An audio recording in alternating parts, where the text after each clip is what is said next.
Celui qu'on va accueillir à présent, mesdames et messieurs, c'est un jeune de la nouvelle génération, mais on l'appelle un jeune loup qui a des dents particulièrement acérées. Il a été vainqueur il y a quelques années du Castel Comedy Club. Il a entre-temps glané plusieurs distinctions sur le plan international. Mesdames et messieurs, déroulons le tapis rouge à Nana Ardo.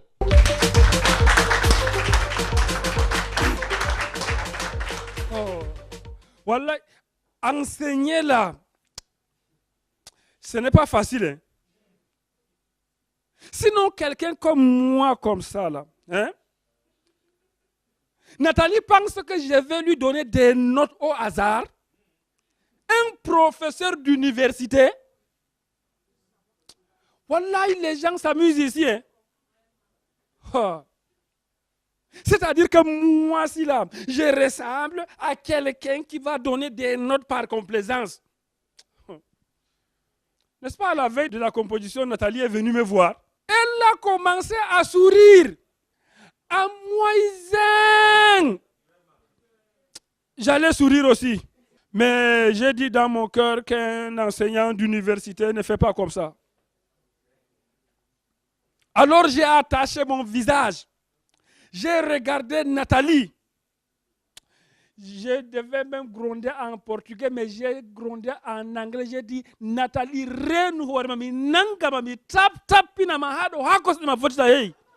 et c'est pour renforcer le bilinguisme, s'il vous plaît. Je sais que beaucoup ne comprennent pas. On va traduire après. Et c'est là que Nathalie a commencé à chanter.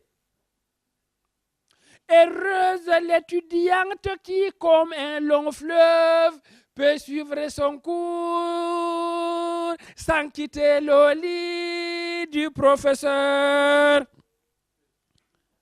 Et elle a enchaîné. Les étudiantes aiment les profs à cause des points. Les étudiantes aiment les profs à cause des points. Le piment dans la sauce, le condiment dans la sauce, le piment dans la sauce, le piment dans la sauce, le condiment dans la sauce, les plantains dans la sauce, le condiment dans la sauce. Et plus elle chante, plus mon corps fait seulement.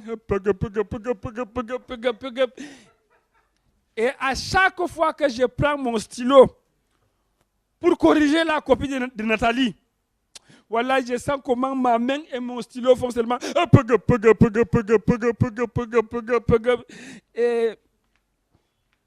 Et après, je vois que Nathalie a la première note.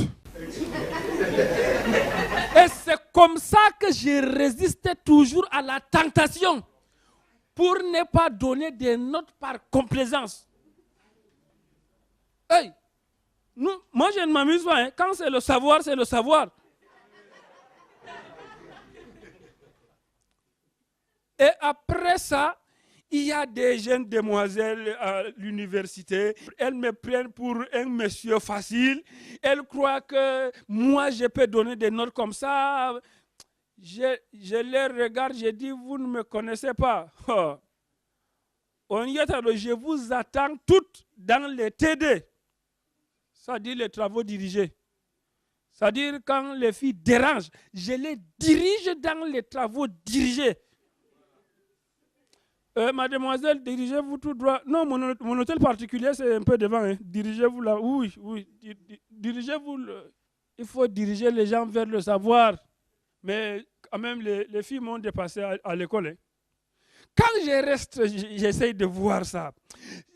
Chaque fille porte la robe de sa petite sœur. Et sa petite sœur aussi s'en va porter la robe de sa petite.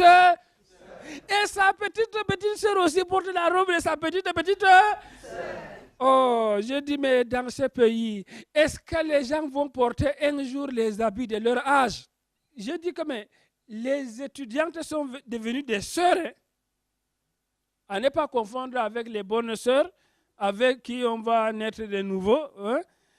Mais les étudiantes sont devenues des sœurs en cuisse.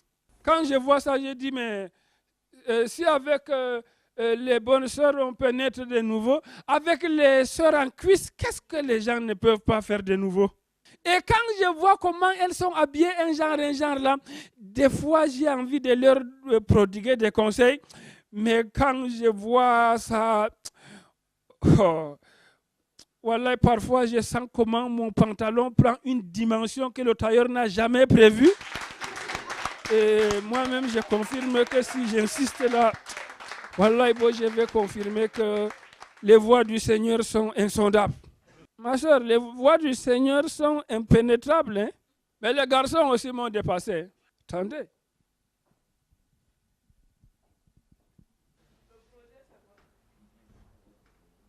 C'est la taille basse.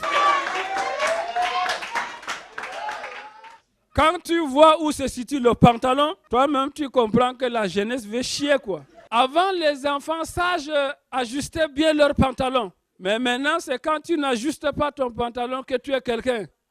C'est pas ça? Je vous attends tous dans le TD.